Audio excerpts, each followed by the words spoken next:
তো হ্যালো বন্ধুরা, কেমন আছো তোমরা সবাই? আশা করছি ভালো আছো। তো দেখো, আজকে আমরা পড়বো ক্লাস 7-এর পেজ নাম্বার 70 স্মৃতিচিহ্ন। এই কবিতাটি পড়বো, লিখেছেন কে? কামিনী রায়। ঠিক আছে, এই কবিতাটি কিন্তু আমরা আজকে লাইন বাই লাইন কিন্তু পড়বো। ঠিক আছে, আচ্ছা বলো তো স্মৃতি মানে কি? দেখো, কবিতার নাম কি? স্মৃতিচিহ্ন।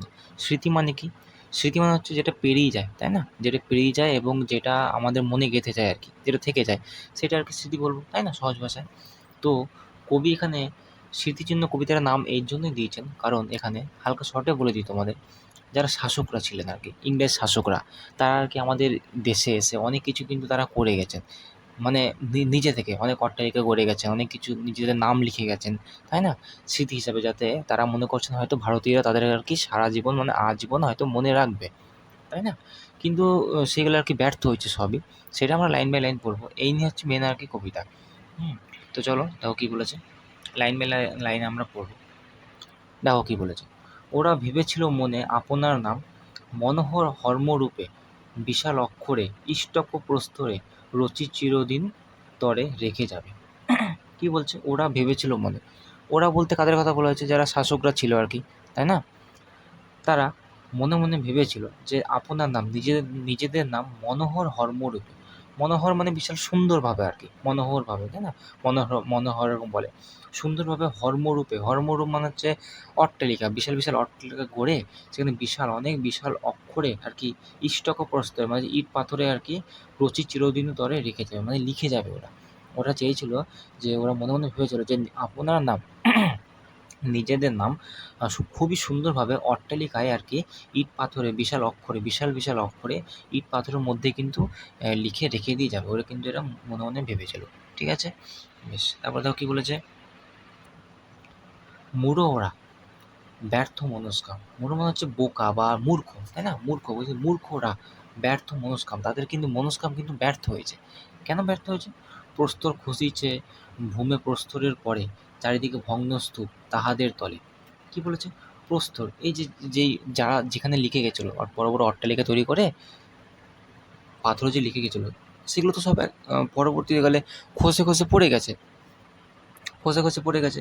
ভূমি প্রস্তরের পরে চারিদিকে ভগ্নস্তূপ, এবং একটা ভগ্নস্তূপ হয়েছে, সব খসে পড়ে গেছে এবং তাহাদের তলে, এবং এগুলো পড়ে গেছে সেই ভগ্নস্তূপের নিচে, তাহাদের তলে পড়ে গেছে। তাহলে তলে যেহেতু পড়ে গেছে, তাহলে কী হলো? লুপ্ত হয়ে গেল স্মৃতি, তাহলে কি চলে গেল, তাই না?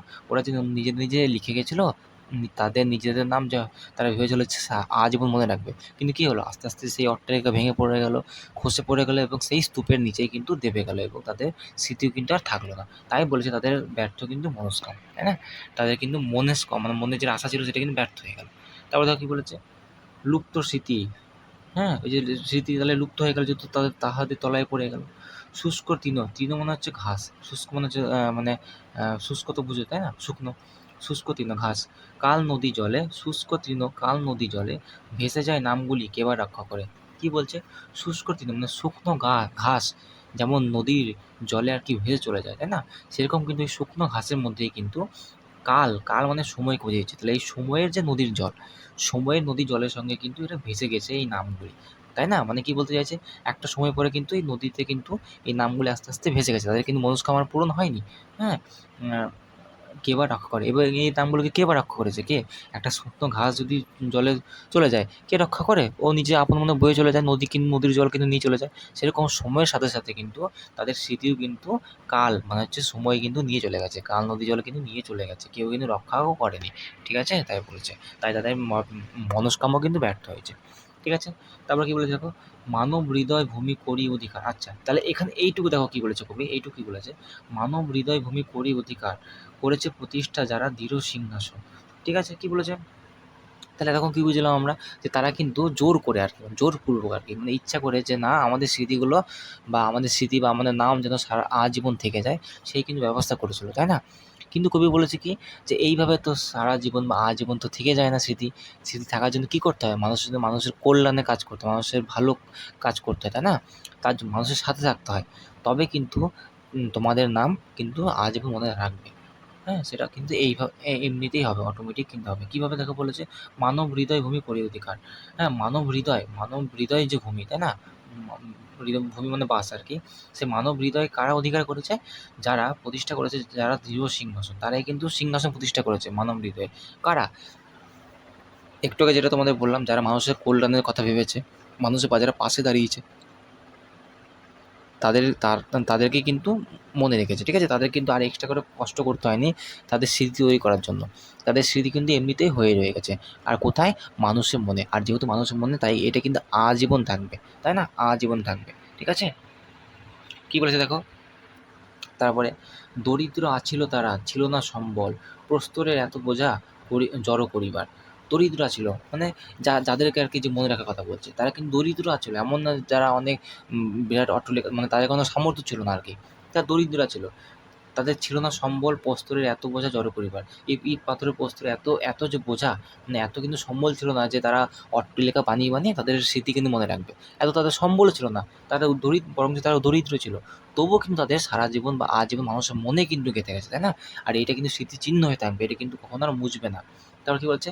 তাদের রাজত্ব হে রক্ষুণ্ণ কেমন, কাল স্রোতে ধৌত নাম নিত্য সমুজ্জ্বল। আর তাদের যে রাজত্ব, মানুষের মনে যে রাজত্ব, ঠিক আছে, তাদের কিন্তু অক্ষুণ্ণ থেকে যাবে, আজীবন থেকে যাবে, ঠিক আছে? কাদের কথা বলেছে? যারা মানুষের জন্য কল্যাণ করে গেছেন, সেই সব মানুষের কথা। যেমন আমি যদি উদাহরণ দিই, ক্ষুদিরাম বসু, নেতাজি সুভাষচন্দ্র বসু, তাই না? চন্দ্রশেখর আজাদ, অনেক মানে আরও অনেক মহাপুরুষ আছে। এটা যেমন উদাহরণ দিচ্ছি। কাল স্রোতে ধৌত নাম নিত্য সমুজ্জ্বল। এবং এই কাল স্রোতে, এই যে সময় স্রোতে কিন্তু ধৌত মানে ধুয়ে, নাম নিত্য সমুজ্জ্বল। যেমন ইংরেজদের বা যারা শাসকদের, তাদের কী হয়েছিল? কাল স্রোতে কিন্তু তাদের কিন্তু স্মৃতি কিন্তু বয়ে নিয়ে চলে গেছিলো, তাই না? এটা হয়েছিল। কিন্তু এম যারা এদের কথা কী বলছে? এদের হচ্ছে কাল স্রোতে ধৌত নাম নিত্য সমুজ্জ্বল। এদের কিন্তু সময়ের স্রোতে কিন্তু জলের সঙ্গে ধুয়ে কিন্তু নাম কিন্তু আরও নিত্য প্রত্যেকদিন কিন্তু সমুজ্জ্বল, আরও উজ্জ্বল হচ্ছে।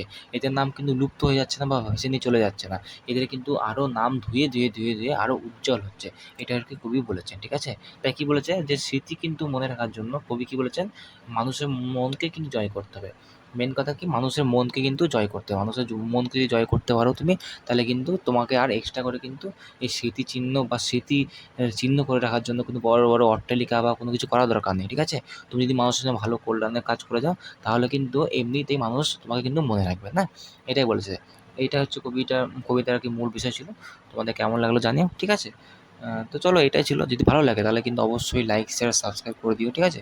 বন্ধুদের সঙ্গে শেয়ার করে দিও। আমার কিন্তু ক্লাস 10 অবধি কিন্তু সব সাবজেক্টে কিন্তু আপলোড হয়। সব সাবজেক্টেরই এবং সব চ্যাপ্টারেরই ভিডিও, সব না, এই মেন হচ্ছে ইংলিশ, বাংলা আর ম্যাথ, ঠিক আছে? এখন আস্তে আস্তে আপলোড করছি। তো আমার সাথে থাকার জন্য কিন্তু অবশ্যই আমার চ্যানেলটা লাইক, শেয়ার, সাবস্ক্রাইব কিন্তু করে দিও, ঠিক আছে? লাইক, শেয়ার, সাবস্ক্রাইব কিন্তু করে দিও এবং বন্ধুদের সঙ্গে শেয়ার করে দিও। কিছু বুঝতে অসুবিধা হলেও কমেন্টে জানিও, ঠিক আছে? তো চলো, থ্যাংক ইউ।